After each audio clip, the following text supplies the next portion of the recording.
या बातमीचे प्रायोजक आहेत इक्बाल फॅशन, बेगमपेठ मार्केट, सोलापूर। सोलापूरच्या विकासासाठी उपमुख्यमंत्री अजित पवारांचे मोठे योगदान असून श्री रेवणसिद्धेश्वर मंदिर परिसर सुशोभीकरणासाठी उपमुख्यमंत्री अजित पवार यांच्या सहकार्याने किसन जाधव यांच्या प्रयत्नातून 50 लाखांचा निधी मिळाला आहे। पालिका आयुक्त डॉक्टर सचिन ओंबासे, धर्मराज काडादी यांच्या हस्ते श्री रेवणसिद्धेश्वर मंदिर परिसर सुशोभीकरण कामाचे शुभारंभ काल प्रमुख मान्यवरांच्या हस्ते करण्यात आले। रेवणसिद्धेश्वर मंदिराला मोठा प्राचीन इतिहास आहे आणि धार्मिक महत्व आहे। या मंदिराच्या सुशोभीकरण कामासाठी अजित पवार यांनी जवळपास 50 लाखांचा निधी दिला आहे। या मंदिर सुशोभीकरण कामाचा शुभारंभ महापालिका आयुक्त डॉक्टर सचिन ओंबासे, धर्मराज काडादी यांच्या प्रमुख उपस्थितीत तसेच इच्छा भगवंताची सामाजिक संस्थेचे मार्गदर्शक लक्ष्मण मामा जाधव यांच्या अध्यक्षतेखाली करण्यात आला। याप्रसंगी माजी नगरसेवक श्रीनिवास कोंडी, सिद्धाराम चाकोते, हेमंत चौधरी, माजी परिवहन समिती सभापती आनंद मुस्तारे, मंदिराचे पुजारी सिद्धाराम शिंगारे, ज्येष्ठ नागरिक शिवराया बुक्कावनुरे, श्रीमंत सुरवसे, राहुल हत्ती, मल्लू जाधव, चंदू गवळी,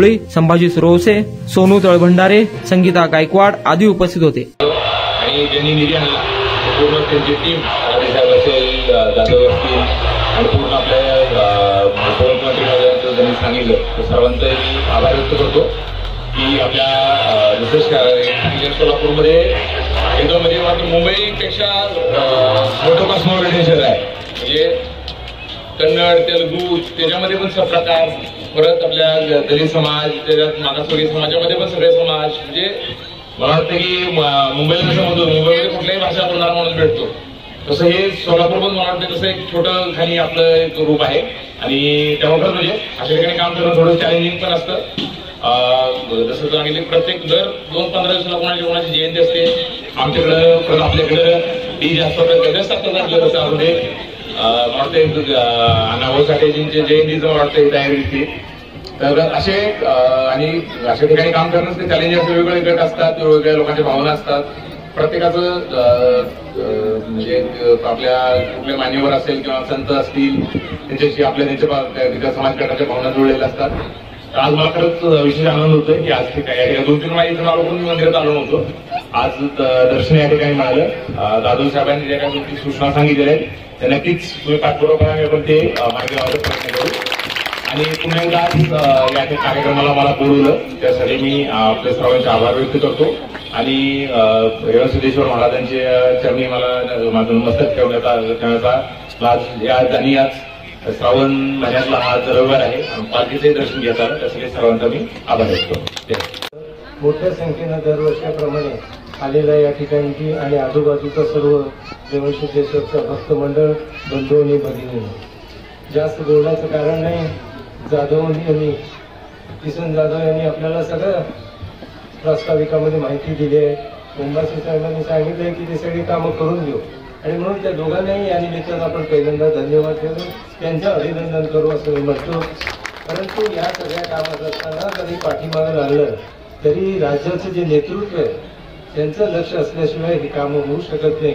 ते जसं त्यांनी प्रस्तावनेमध्ये सांगितलं तसं राज्याचे उपमुख्यमंत्री जे आदरणीय अजितदादा पवार असू दे, त्यांचे सर्व सहकारी नेते असू दे, या मंडळींनी किसन जाधव आणि आमच्या लोकांनी जी काही मागणी केली होती सोलापूरच्या विकासासाठी आणि विशेष करून सिद्धेश्वर देवस्थानच्या एका ह्या रेवणसिद्धेश्वर मंदिराच्या भागासाठी 50 लाखाचा निधी आपण मिळवून दिला, त्याबद्दल देवस्थानच्या वतीनं मनपूर्वक आपल्या आभार मानतो आणि अभिनंदनही करतो। वास्तविक पाहता हे मंदिर फार जुनं आहे साहेब, अतिशय आपण आतमध्ये गेल्यानंतर ज्या पद्धतीचं अतिशय 4 चौघं आतमध्ये बसू शकेल अशा पद्धतीचं गर्भ मंदिर काळाची कुटुंबियाचं तर अतिशय श्रद्धाचं जोड आहे। म्हणजे माझे पणजोबा आणि माझे आजोबा दोघं रोज यायचे इथं, पणजोबांच्या काळात तेही रोज दर्शनाला यायचे। आजोबांचं तर बऱ्याचशा मंडळींना आज जे वयस्कर मंडळी त्यांना माहीत असेल, आपला शेवटपर्यंत या मंदिराला रोज या ठिकाणी कितीही कुठून गावाला आलं तरी संध्याकाळी गाडी घेऊन यायचे आणि या ठिकाणी दर्शनाला यायचे। एक त्वरित अशा पद्धतीचं स्थान आहे। या ठिकाणी मोतीबाग म्हणून हा भाग प्रसिद्ध होता आणि त्यामध्ये हे मंदिर त्या प्रकारचे एक आकर्षक पद्धतीने एक पवित्र असल्यामुळं या ठिकाणचं पावित्र्य जपणं हे आपल्या सगळ्यांचं काम आहे। या निमित्तानं या भागाचा विकास व्हावा म्हणून बरेच वर्षापासून धडपड होती, पण मला वाटतं आज श्रावणीच्या निमित्तानं, त्या पालखी सोहळ्याच्या निमित्तानं, तसं आज आपल्या उमासे साहेबांच्या शुभ असते या कामाला सुरुवात होते हे आपल्या दृष्टीने महत्वाचं आहे. वास्तविक पाहता साहेब, दुसरी एक मागणी जे अनेक मागण्या त्यांनी केल्यात त्याचं होती की हे जेवढं डेव्हलप व्हावं यासाठी देवस्थानही प्रयत्नशील होतं.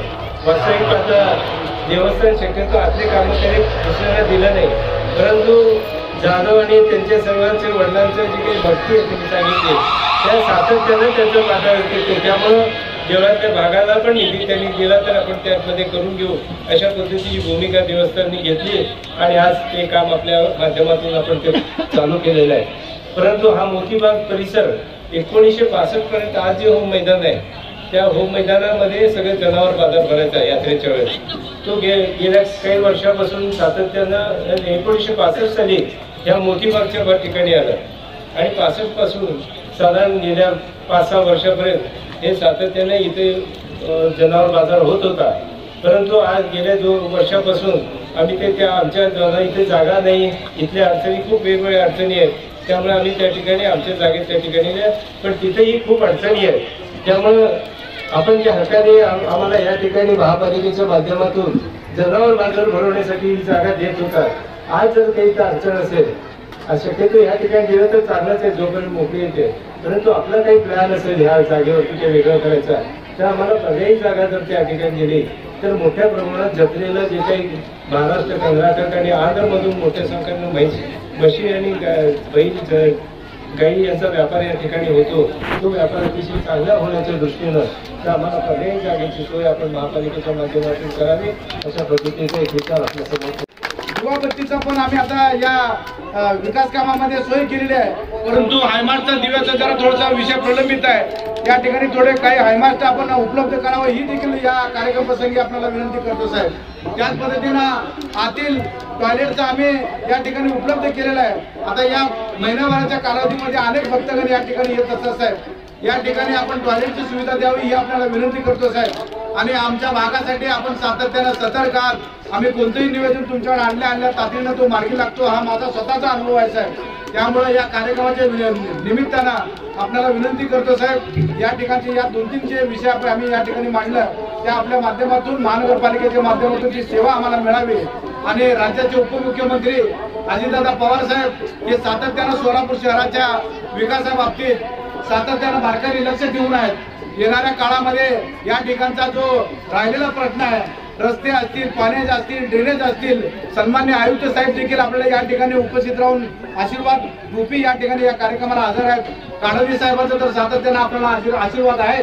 येणारे उर्वरित प्रश्न देखील सन्मान्य आयुक्त साहेब आपण सोडवावं आणि काळोजी साहेब आणि सर्व सिद्धेश्वर देवस्थानचं सातत्यानं असंच आशीर्वाद आमच्या परिवारावर राहावं अशी आशा व्यक्त करतो आणि आपण आलेल्या सर्व मान्यवरांचं या ठिकाणी स्वागत करतो. तुम्हाला पाहिजे एक उत्तम विवाह कलेक्शनचा अनुभव? सोलापूरमध्ये एकाच ठिकाणी सर्व काही मिळायला हवंय.